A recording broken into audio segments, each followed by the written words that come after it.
Question. Important question from examination point of view. What are the effects of non-registration of a partnership firm under the 1932 Act? Nikunj, first part. No suit by a partner against the firm. A partner of an unregistered firm cannot file a suit to enforce his right arising from a contract or conferred by this act against the firm. Sir बहुत बहुत ध्यान से पढ़ समझो. ये partnership firm है, 4 partners हैं. एक पार्टनर के साथ में धोखा हो गया, एक पार्टनर के साथ में धोखा हो गया, तो सर ये पूरी पार्टनरशिप फर्म के अगेंस्ट कोई केस नहीं कर सकता. इसलिए नहीं कर सकता बच्चों, तुमने अपनी पार्टनरशिप फर्म 1932 वाली को रजिस्टर ही नहीं कराया, रजिस्टर ही नहीं कराया. बात समझ में आ गई? No suit by a partner against his own firm. A partner of an unregistered firm cannot file a suit to enforce his rights arising from a contract. जो पार्टनरशिप एग्रीमेंट के थ्रू इसको राइट्स मिले, उसमें इसके साथ धोखा हो जाए, तो ये अपने राइट्स को एनफोर्स कराने के लिए सर सूट ही फाइल नहीं कर सकता फर्म के खिलाफ. ठीक है, लेकिन उसके पास में एक रास्ता रहेगा. देखना, ऐसा कहा जाता है ना, 2 दोस्तों में लड़ाई हो गई. ठीक है, जीत पटेल और देवांश 2 दोस्त बैठे हुए थे. एक दिन कहाँ बैठे हुए थे? एक कॉफी शॉप में बैठे हुए थे. ठीक है, कॉफी शॉप में जब बैठे हुए थे, क्या हो गया यार, कॉफी शॉप में जब बैठे हुए थे तो वो, आपने एक मूवी देखी है, 2 दोस्त एक ही प्याले से चाय पीते हैं तो दोस्ती बढ़ती है. सुना है? Have you heard about this dialogue? हाँ सर. कौन सी मूवी थी Jeet? Yes sir. Sir I believe Andaz Apna आपको. यस, आमिर खान और सलमान खान की इनिशियल डेज की मूवी थी. दोनों की जेब में पैसे तो होते नहीं थे. ठीक है, और एक दूसरे पे इंप्रेशन दुनिया भर का झाड़ना होता था. तो पैसे खर्च करने में मौत है, क्योंकि जेब में पैसे लिमिटेड थे. तो 2 चाय क्यों लाएंगे, 2 चाय क्यों मंगाए, एक ही चाय से शेयर करके पियेंगे. और डायलॉग क्या पढ़ते थे? एक चाय से 2 दोस्त, एक प्याली से 2 दोस्त पीते हैं तो प्यार बढ़ता है, दोस्ती बढ़ती है. तो पैसे सिमिलर इनकी भी सिचुएशन, जीत और देवांश की. ठीक है, तो क्या सिचुएशन मंगाया? एक कॉफी, एक ही ग्लास कॉफी मंगाई इन्होंने, एक ग्लास कोल्ड कॉफी मंगाई. लेकिन दोनों की नीयत में खराबी थी. क्या नीयत में खराबी थी? कि है ना, पूरी मैं पी जाऊं. इसको भी लग रहा था और इसको भी लग रहा था पूरी मैं पी जाऊं. ठीक है, तो इसने क्या किया, मतलब देवांश ने क्या किया, पूरी खौस के ले गया, अपने खौसे मतलब छीन के ले गया. तो जीत पटेल अब इस पे केस, तो मान लो ये पार्टनरशिप चल रही थी, जीत पटेल इस पे केस तो कर नहीं सकता. क्यों नहीं कर सकता? या पूरी पार्टनरशिप फॉर्म पे मान लो और भी पार्टनर्स थे ऐसे, उन पे केस तो कर नहीं सकता. क्यों? क्योंकि ये पार्टनरशिप फॉर्म रजिस्टर ही नहीं हुई हुई है. ठीक है, लेकिन जीत पटेल के पास में एक ऑप्शन रहेगा. जब कहा जाता है ना कि अपने को नहीं मिले तो पूरी डुलवा दो, किसी को भी नहीं मिले. ऐसा बोलते हैं ना कि तूने मेरे को नहीं लेने दिया तो मैं सब सारी डुलवा दूंगा, किसी को भी नहीं पीने दूंगा कॉफी. तो जीत पटेल के पास में ये ऑप्शन रहता है कि सर वो पूरी फर्म को, भले पार्टनरशिप फर्म रजिस्टर्ड नहीं है, जीत फर्म के खिलाफ केस नहीं कर सकता इस कारण से. ठीक है, पर वो पूरी फर्म के डिसोल्यूशन के लिए तब भी केस कर सकता है कि सर इस फर्म को डिसॉल्व कराना है. ठीक है, वो पूरी फर्म को तब भी डिसॉल्व कराने के लिए केस. फिर इन सबको डर लगेगा, यार इसके साथ में हमने बांटा नहीं तो ये तो पूरी फर्म को ही खत्म कर देगा, इसलिए बढ़िया है इसके साथ थोड़ी थोड़ी अपनी इनकम जो भी इसका था राइट वो बांट दो. तो घी जब सीधी उंगली से नहीं निकलता है ना, तो घी उंगली टेढ़ी करनी पड़ती है, ऐसा बोला जाता है. तो वही काम, सर ये इनके फर्म के खिलाफ केस तो नहीं कर सकता है, लेकिन पूरी फर्म को डिसॉल्व करने के लिए फिर भी केस कर सकता है. लॉजिक मोटा मोटा समझ में आया आपको? ये हम आगे पढ़ेंगे. क्या आपको बात समझ में आ गई? बोलो यस और नो. अरे बोलो, या कॉफी के ही सपने देखने लग गए तुम लोग तो. ठीक है, और डिसॉल्व्ड फर्म के अकाउंट्स पाने के लिए भी केस कर सकता है. ठीक है, एक तो फर्म को डिसॉल्व करने के लिए और डिसॉल्व फर्म में अकाउंट्स पाने के लिए भी केस कर सकता है। इन दो चीजों के लिए भले ही फर्म अनरजिस्टर्ड हो वो केस कर सकता है। तो पहला पॉइंट क्या है, इफेक्ट ऑफ नॉन रजिस्ट्रेशन। कौन भाग गया यार बीच में से? आयुषी है, ये रितेश अग्रवाल तो वैसे भी नहीं आया ना, कौन चला गया? चलिए शैली चली गई है। So no suit by a partner against the firm, जो यदि पार्टनरशिप फर्म अनरजिस्टर्ड है तो पार्टनर अपनी फर्म के अगेंस्ट उन्होंने कॉन्ट्रैक्ट तोड़ दिया तो उनके खिलाफ केस नहीं कर सकता है, या कोई भी दूसरा राइट इस एक्ट में दिया हुआ है उस पार्टनर को, उसके लिए केस नहीं कर सकता है। अभी तक इतना जान लो। Second, Nikunj. No claim of set off exceeding ₹100. An unregistered firm or any partner thereof cannot claim a set off of value exceeding ₹100 in proceedings instituted against by him by a third party to enforce his right arising from a contract. देखो, no claim of set off exceeding ₹100, ठीक है। Unregistered firm या unregistered firm का कोई भी partner can not claim a set off value exceeding ₹100 in proceedings instituted against him by a third party to enforce his right arising from a contract. कई बार ऐसा होता है, आपको ये पार्टनरशिप फर्म है, इसको किसी को पेमेंट करना है 1,000 रुपए का, और ये बदले में 800 रुपए का पेमेंट ये भी मांग रहा है इससे, ठीक है। ये 1,000 की बजाय 1,00,000 ले लो और ये 800 की बजाय 80,000 ले लो। 80,000 रुपए का पेमेंट ये भी मांगता है, ठीक है सर। वाजिब बात क्या होती है, ऐसा थोड़ी होगा कि आप पहले 80,000 लोगे फिर 1,00,000 दोगे। आप क्या करोगे, दोनों ट्रांजैक्शंस को सेट ऑफ करोगे। सेट ऑफ करोगे मतलब, अच्छा मुझे आपको 1,00,000 देने, मैं आपसे 80,000 मांगता हूं, तो मुझे आपको नेट नेट 20,000 रुपए देने, यही होगा ना? Yes sir. लेकिन सर यदि आपकी पार्टनरशिप फर्म रजिस्टर्ड नहीं है तो आप सेट ऑफ तो क्लेम कर सकते हो सामने वाली पार्टी से, उसने आपके ऊपर पेमेंट के लिए केस किया है, ठीक है। आप सेट ऑफ के लिए क्लेम तो कर सकते हो, लेकिन मैक्सिमम कितने रुपए का सेट ऑफ डिमांड कर सकते हो? 100 रुपए का सेट ऑफ डिमांड कर सकते हो कि मुझे आपको 1,00,000 रुपए देना है, मैं आपसे 100 रुपए का सेट ऑफ डिमांड करता हूं और मैं आपको 99,900 रुपीज ही पेमेंट करूंगा। अरे भाई ये क्या बेवकूफी हो रही है, सेट ऑफ 80,000 का ड्यू है। सर यही तो बताने की कोशिश कर रहे हैं, यदि आपकी पार्टनरशिप फर्म रजिस्टर्ड नहीं है तो आप 100 रुपए से ज्यादा का सेट ऑफ क्लेम नहीं कर सकते हो। अनरजिस्टर्ड पार्टनरशिप फर्म ज्यादा से ज्यादा 100 रुपए का सेट ऑफ क्लेम कर सकती है। पार्टनरशिप एक्ट बना कब है? 1932 में। उस समय 100 रुपए की बहुत वैल्यू हुआ करती थी यार, लेकिन समय के साथ में इसको बढ़ाया नहीं गया, ताकि क्या है, अपने ऑटोमेटिकली पार्टनरशिप फर्म्स रजिस्टर होने की दिशा में काम करने लगे, ठीक है। ऑलमोस्ट 90 इयर्स बाद में भी इसको 100 रुपए ही रखा गया है। ये एक अंदाजे से बोल रहा हूं मैं, इसको कंफर्म नहीं किया है, बट 100 रुपए ही रहा है, उसको कभी सुना ही नहीं है अपन ने कि मतलब। तो सर यदि आपकी फर्म रजिस्टर्ड नहीं है तो इस पार्टनरशिप फर्म या इसका कोई भी पार्टनर 100 रुपए से ज्यादा का सेट ऑफ क्लेम नहीं कर सकता। ये दूसरी एनामोली है, रजिस्टर नहीं होने का दूसरा डिसएडवांटेज है। पहला है आप केस ही नहीं कर पाओगे, यदि आप पार्टनर हो अपनी फर्म के खिलाफ कॉन्ट्रैक्ट ब्रीच के लिए आप केस नहीं कर पाओगे। और देखो इस बात का इफेक्ट कितना होगा फर्स्ट पॉइंट का, no suit by partner against the firm. Sir अपन कहते हैं पार्टनरशिप फर्म कभी भी रजिस्टर कराई जा सकती है, ठीक है। तो ये सेकंड वाला केस जो था ना, जहां आप सेट ऑफ क्लेम करना चाह रहे थे और आप रजिस्टर्ड नहीं थे, तो आप पहले क्या करोगे, आप अपने आप को रजिस्टर कराओगे। रजिस्टर करा दिया आपने, उसके बाद में आप पूरा 80,000 रुपए का सेट ऑफ क्लेम कर सकते हो। तो क्योंकि अपन ने पॉइंट पढ़ा हुआ है, रजिस्टर कभी भी करा सकते हो आप अपने आप को, ठीक है।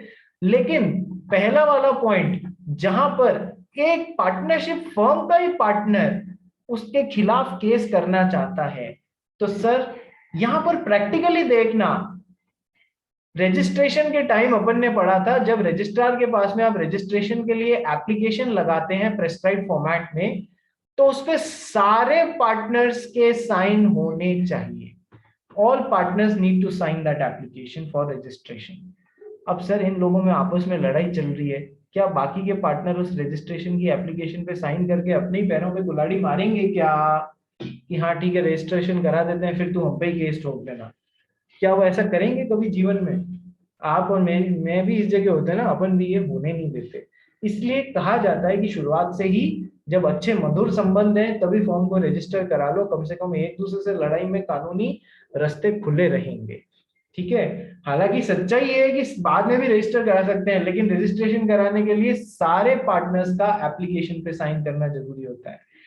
ठीक है, जो केस करना चाहते हैं वो तो चाहेंगे रजिस्टर हो जाए, जो केस नहीं होना चाहते हैं वो कभी नहीं साइन करेंगे उस एप्लीकेशन पे। इसलिए ऐसा। तो सर यदि फर्म रजिस्टर नहीं हुई भी है तो पार्टनर खुद अपनी फर्म के खिलाफ केस नहीं कर सकता। दूसरा, 100 रुपए से ज्यादा का सेट ऑफ क्लेम नहीं कर सकते। थर्ड पढ़ गई। Aggrieved partner cannot bring legal action against other partner of a firm. A partner of an unregistered firm or any other person on his behalf is precluded from bringing legal actions against the firm or any persons alleged to be or to have been a partner in the firm, but such a person may sue for dissolution of a firm or for accounts and realization of a share in the firm's property where the firm is dissolved. देखो, aggrieved partner जो है ना, जिस partner को तकलीफ हो रही है, इन चारों में से इस पार्टनर को तकलीफ हो रही है, तो एग्रीव्ड पार्टनर यदि ये फर्म रजिस्टर्ड नहीं है तो पहले पॉइंट में तो हमने पढ़ा था ये फर्म के खिलाफ केस नहीं कर सकता। अभी थर्ड पॉइंट में हम क्या पढ़ रहे हैं, ये बाकी के पार्टनर्स के खिलाफ भी केस नहीं कर सकता, ये बाकी के पार्टनर्स के खिलाफ भी केस नहीं कर सकता।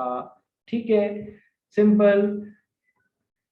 So aggrieved partner cannot bring legal action against other partners of the firm. ठीक है, a partner of an unregistered firm is precluded, यानी कि उस मतलब hindrance हो जाती है from bringing legal action against the firm or any person alleged to be or to have been a partner in the firm।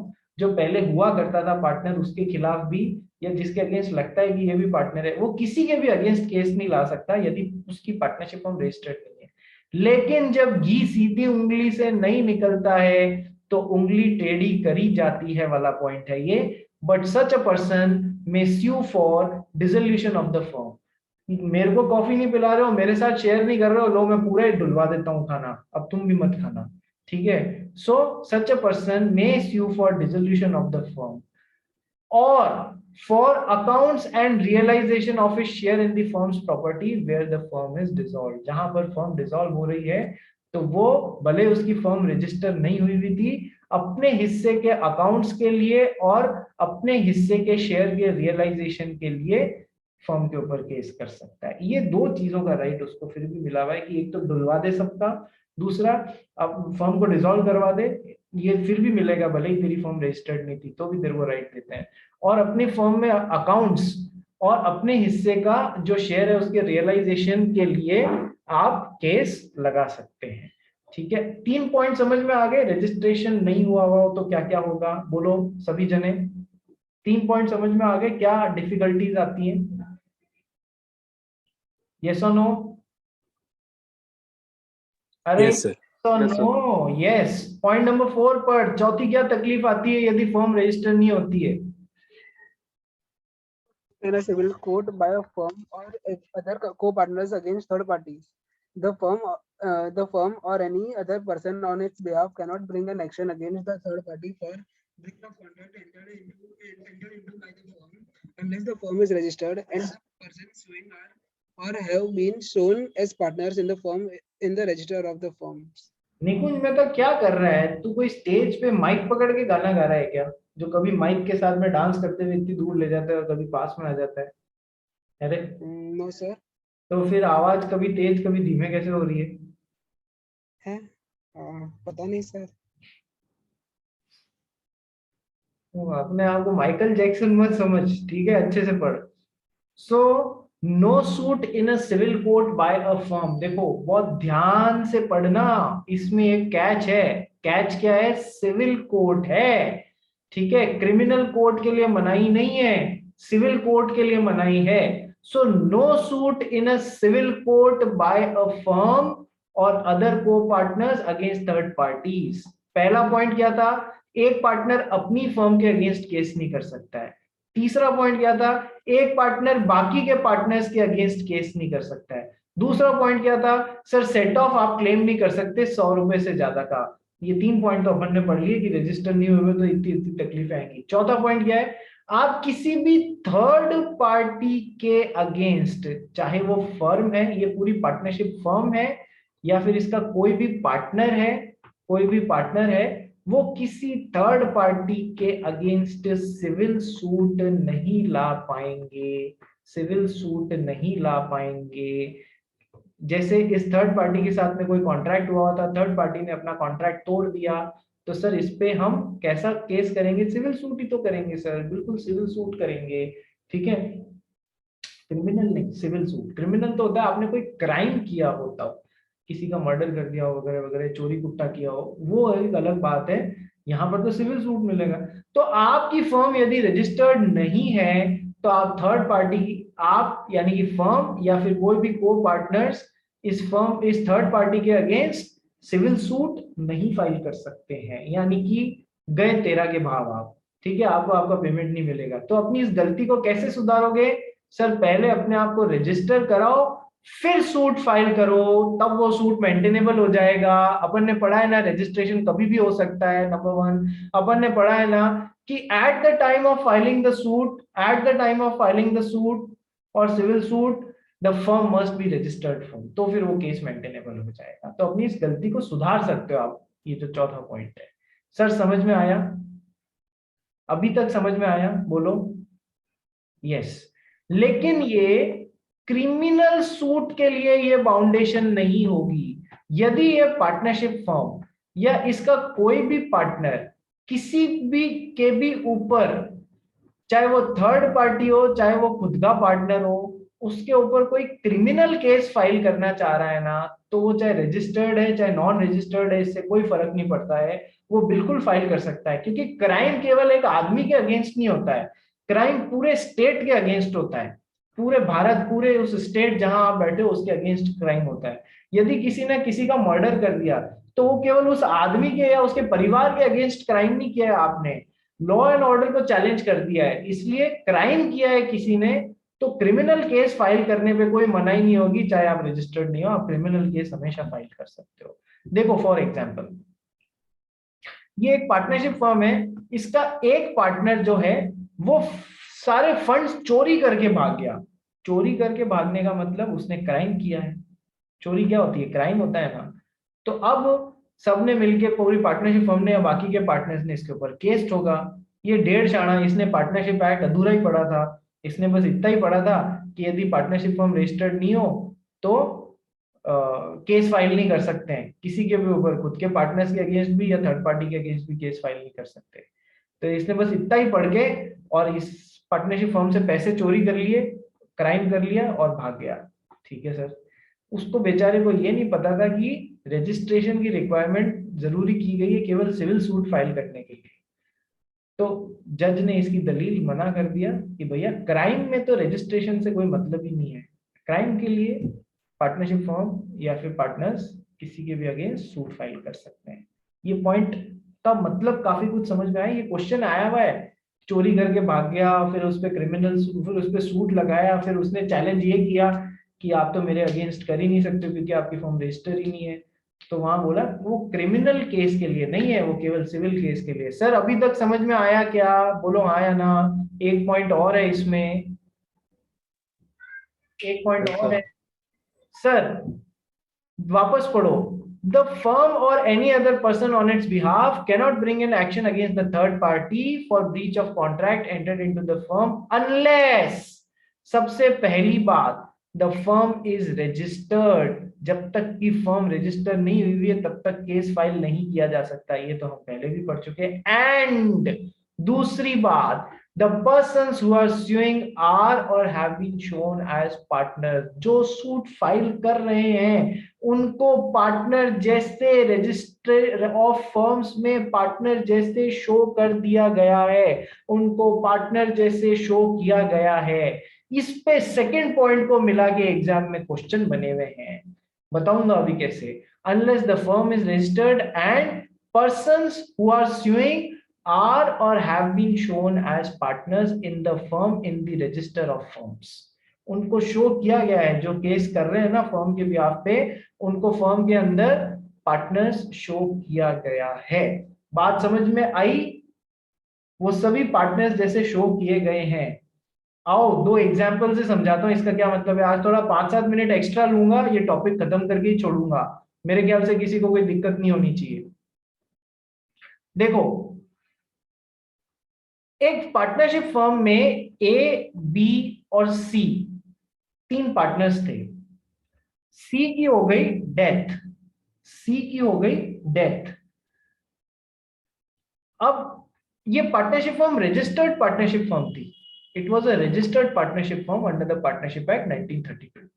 ठीक है, तो रजिस्ट्रेशन के टाइम इन्होंने रजिस्ट्रार के पास में जो डॉक्यूमेंट भेजा था उसमें ए, बी और सी तीनों को पार्टनर्स जैसे शो किया हुआ था। अब मुझे एक बात बताओ, क्या डेथ का पब्लिक नोटिस देना जरूरी है क्या? मुझे एक बात बताओ। No sir. डेथ का, किसी भी पार्टनर के डेथ का पब्लिक नोटिस देना जरूरी नहीं होता है, नंबर 1। नंबर 2, ठीक है, अभी रजिस्ट्रार को हमने इन्फॉर्म नहीं किया है। ओवर द थोड़ा टाइम मिलता है उसमें हम लोग इन्फॉर्म कर देंगे कि हमारा पार्टनर सी की डेथ हो गई है, तो उसका नाम कृपया स्ट्राइक ऑफ कर देना। ठीक है सर, फाइन, डन। तो सिचुएशन क्या हो गई कि रजिस्ट्रार ऑफ फर्म्स के रजिस्टर में तो ए, बी और सी तीनों के नाम आ रहे हैं एज पार्टनर्स, लेकिन बचे कौन है? ए और बी।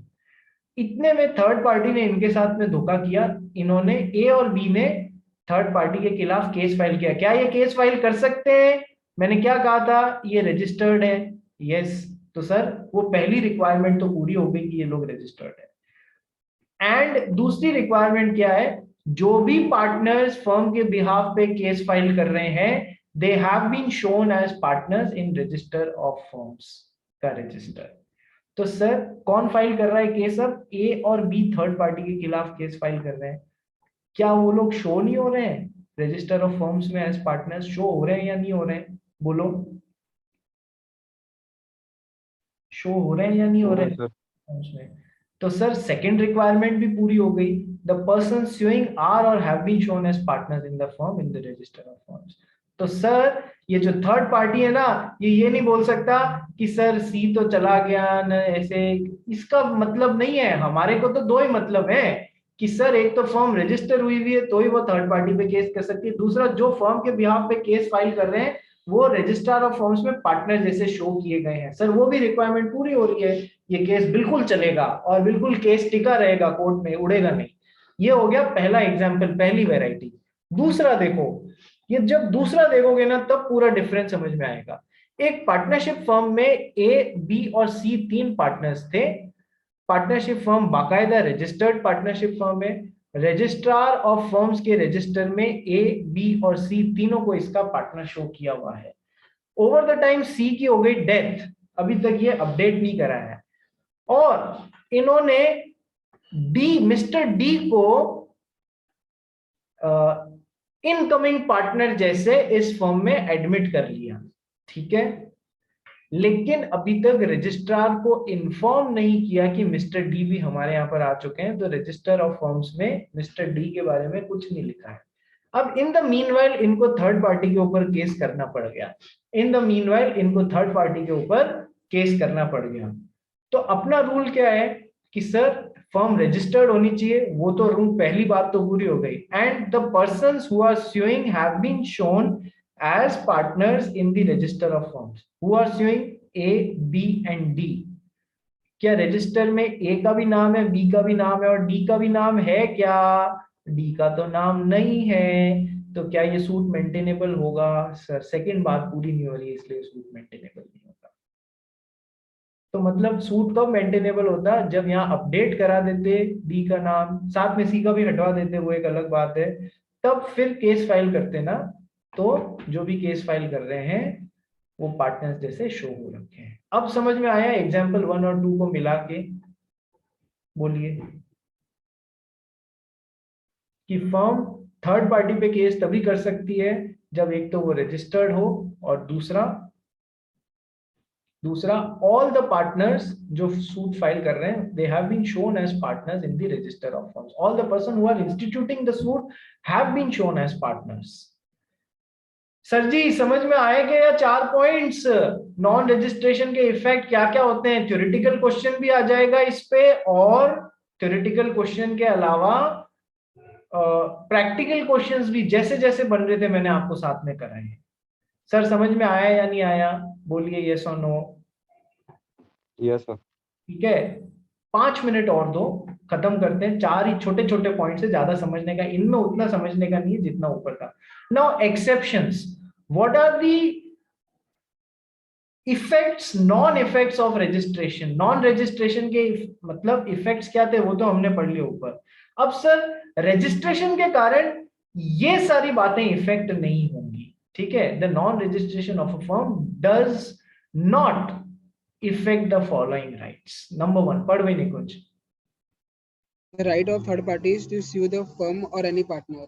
सर ये फर्म रजिस्टर्ड नहीं है, तो क्या थर्ड पार्टी के राइट पे कोई फर्क पड़ेगा क्या कि वो इस फर्म को स्यू कर सकता है या नहीं कर सकता है, या इस फर्म के किसी पार्टनर को स्यू कर सकता है या नहीं कर सकता है? नहीं सर, उस पर कोई फर्क नहीं पड़ेगा।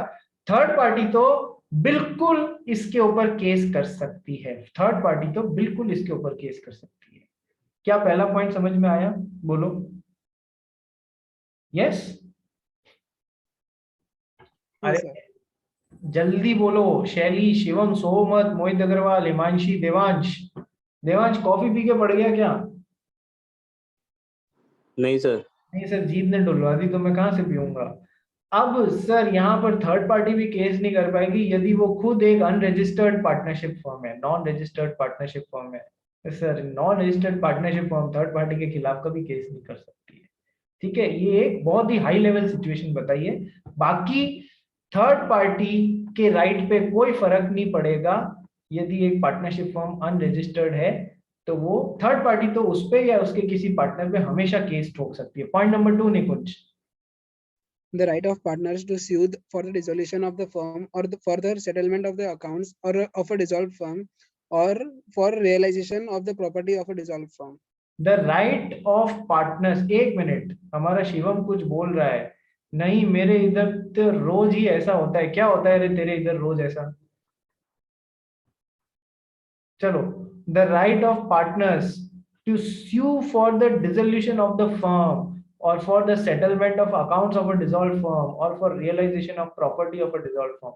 सर पार्टनरशिप फर्म रजिस्टर्ड नहीं भी हुई है, ये पार्टनरशिप फर्म रजिस्टर्ड नहीं भी हुई है, तो भी इसका ये जो पार्टनर है ये दूसरे पार्टनर्स के खिलाफ, इस फर्म के खिलाफ केस नहीं कर सकते, तो अपन ने पढ़ लिया। लेकिन रजिस्टर नहीं हुई है तो भी इस फर्म को डिसॉल्व कराने के लिए, पूरी फर्म को खत्म करने के लिए केस कर सकता है, उंगली टेढ़ी कर सकता है, या फिर डिसॉल्व फर्म के अकाउंट्स के लिए केस कर सकता है, या फिर अपने हिस्से के प्रॉपर्टी और प्रॉफिट्स के रियलाइजेशन के लिए केस कर सकता है। मुझे मेरा हिस्सा चाहिए भी, इसके लिए जरूर केस कर सकता है, ठीक है sir? Third point, third point. Yeah, the power of an official assignee, receiver of court to release the property of the insolvent partner and to bring an action. The power of the official assignee or receiver of a court to release the property of the insolvent partner and to bring an action। मान लो इस partnership firm में एक partner था जो insolvent हो गया, तो यदि पार्टनरशिप एग्रीमेंट में कुछ नहीं लिखा हुआ है तो पूरी फर्म खत्म कर दी जाएगी, डिसॉल्व कर दी जाएगी, ये अपन ने पढ़ा था। लेकिन यदि पार्टनरशिप एग्रीमेंट में लिखा हुआ है कि बाकी के पार्टनर्स मिलकर फर्म को चलाएंगे, तो सर इस इंसॉल्वेंट पार्टनर की प्रॉपर्टी किस में वेस्ट हो जाएगी सर? ऑफिशियल असाइनी या रिसीवर में। ऑफिशियल असाइनी या रिसीवर में इसकी प्रॉपर्टी वेस्ट हो जाएगी, और जब इसकी प्रॉपर्टी ऑफिशियल असाइनी या रिसीवर में वेस्ट हो जाएगी तो ये इस प्रॉपर्टी का हिस्सा, इसका हिस्सा जो ऑफिशियल रिसीवर में आ रहा है उसको लेने के लिए बाकायदा इन पे केस ठोक सकता है। यदि इसको दे नहीं रहे हैं बाकी के पार्टनर्स तो, या फर्म इसको दे नहीं रही है, तो ये ऑफिशियल रिसीवर अब इस आदमी का हिस्सा जो इनके पास चला गया है उसको लेने के लिए बाकायदा केस ठोक सकता है। नेक्स्ट पॉइंट नंबर 4, निकुंज सो गया है। No, sir. The right to sue or claim a set of if the value of the suit does not exceed ₹100 in value. अच्छा, ये अनरजिस्टर्ड पार्टनरशिप फर्म भी किसी थर्ड पार्टी पे केस कर सकती है, इस पे कोई फर्क नहीं पड़ेगा यदि जिस वैल्यू के लिए स्यू कर रही है सूट 100 रुपए तक का ही है, या फिर सूट जो है वो सेट ऑफ ज्यादा से ज्यादा 100 रुपए का क्लेम करना चाहती है, तो फिर सूट कर ले। तो रजिस्टर्ड नहीं है तो भी हमको कोई प्रॉब्लम नहीं है। कोई पागल ही होगा जो इस समय 100 रुपए के लिए ये सब करेगा। तो इन 4 बातों पे आपकी फर्म रजिस्टर्ड है या नहीं है, इससे कोई फर्क नहीं पड़ता है। इस पे जनरली क्वेश्चन बन जाता है प्रैक्टिकल, और यूं पूरा क्वेश्चन बनता है कि नॉन रजिस्ट्रेशन के इफेक्ट क्या क्या हैं। जब आपसे ये पूछा जाए तो ये 4 पॉइंट और नीचे के 4 पॉइंट कहाँ इफेक्ट नहीं पड़ रहा है वो भी बताना चाहिए आपको, यदि टाइम हो आपके पास में तो। अच्छा, प्रैक्टिकल क्वेश्चंस करेंगे ना तो इस वाले पॉइंट पे फर्दर क्वेश्चंस बनेंगे। तो इसी के साथ में रजिस्ट्रेशन वाला पार्ट हो गया आपका खत्म। अब हम चालू करेंगे डिसोल्यूशन वाला पार्ट कल। उससे पहले बाकी के बच्चे जा सकते हैं, सिवाय दिसंबर अटेम्प्ट स्टूडेंट्स, बाकी के बच्चे जा सकते हैं